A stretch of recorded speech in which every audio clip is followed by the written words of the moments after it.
Well, it's no secret that the Midwest ski scene has been crazy about chairlifts recently, with 7 being installed this summer. But could this trend be continuing into next summer? Yes. The answer is yes.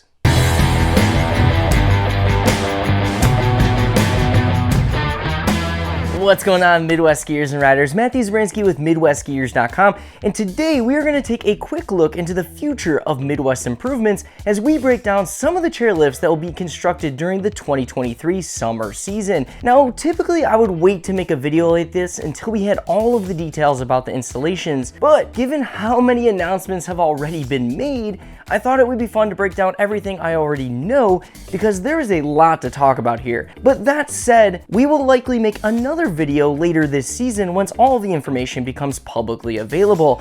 And that's exactly where I want to start. Right now, I know of at least 6 new chairlifts that will be installed across 3 states next summer. But today, we're going to be talking about just 3 of these, as the other 3 have not been officially announced by their ski areas.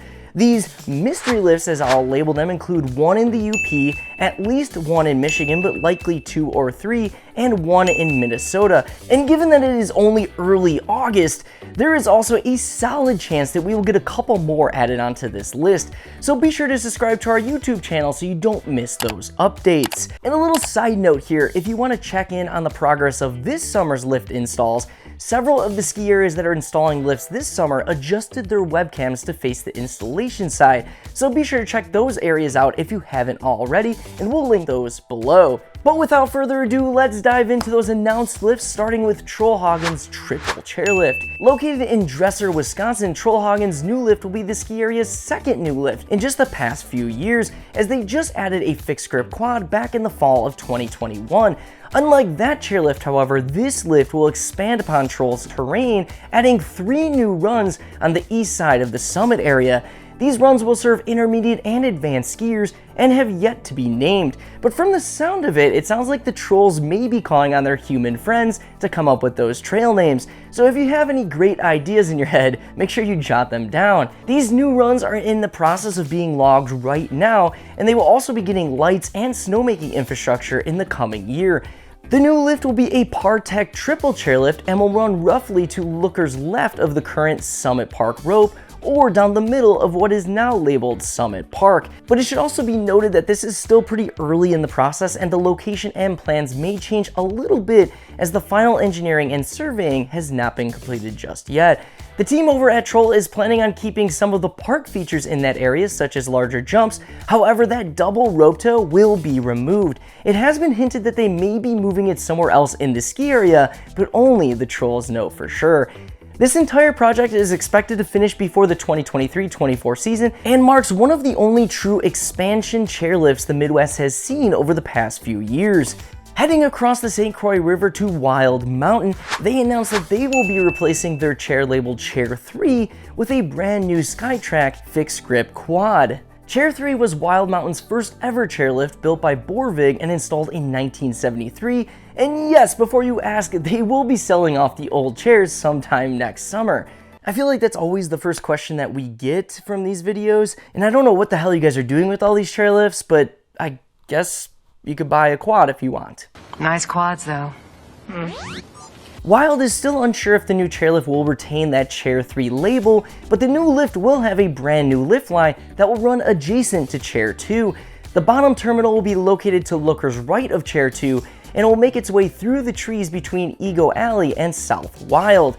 Chair 2 will continue to be used on high traffic days and for summer operations. However, the original Chair 3 will be removed with this installation. Chair 3's removal will mean that both North and South Wild will now have no towers on them, giving skiers and riders more space as they ski down these popular runs. As of now, it is unclear if the new lift line will be a marked or skiable run, but I would be willing to guess it will be. This new lift will be ready for the 2023-24 season and will mark the first chairlift at Wild Mountain in over 39 years. Its last chairlift install was a Borvig quad under the label Chair 1, which is installed back in 1983. Heading up north to Lutsen, Minnesota, Lutsen Mountains will be receiving its second high-speed 6-pack courtesy of Leitner Palma. The new chairlift will be labeled Bridge Express and will kinda replace the existing Bridge Double, but more on that in a minute. The original Riblet Double was installed in 1972, and it is pretty unique because it features an unload station for its summer alpine slide and even crosses over Ski Hill Road. Now, I use the word kinda replace here because this double chairlift will remain in operation for the summer months for the foreseeable future. This will allow Lutsen to continue to use its alpine slide during the warmer season, but they are not planning on running it during the winter unless needed as a backup chair. And of course, this means that the new lift will have a brand new lift alignment and terminal placement. The new alignment will be parallel to the existing bridge chair, but about 150 feet closer to Mystery Mountain.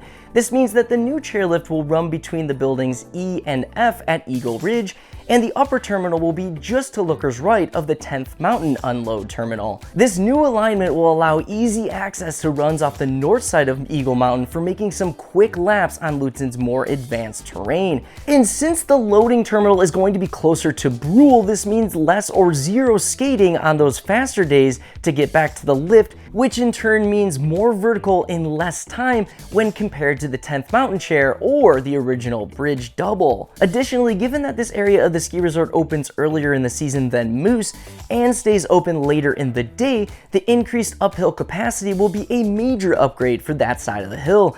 Lutsen Mountains has indicated that the 10th Mountain chair will remain in place after the installation, but will likely see decreased operational time. The new lift line is in the process of being cut right now and will basically follow the sort of hidden run that is located between Harry Carey and Cuckoo or adjacent to Fall Line. It will widen this trail just a bit and will still remain skiable, but given that a chair is running right over the top of it, that hidden powder stash might be spoiled a little more quickly now. Similar to the other lifts, prep work has already begun and Lutsen is expecting to have this lift operational for the beginning of the 2023-24 ski season. And this will mark the ski resort's second high-speed six-pack, making it the only resort in the Midwest that has two six-packs. Although Boyne does have an 8-pack and a 6-pack. But those are Budweiser's, so do they really even count? And as I already mentioned earlier, we do have at least three other lifts going in across the Midwest next summer, but I do expect a couple more to be added on top of that, meaning the Midwest could see one of the biggest off-season reinvestments in decades. As always, we will keep you up to date with more information as it becomes publicly available. But there you guys have it, a quick preview of some of the chairlifts that are being slated to be installed for the 2023 off-season. But until next time, I hope all of you guys have a great week, pray for snow, and I'll see you guys out there.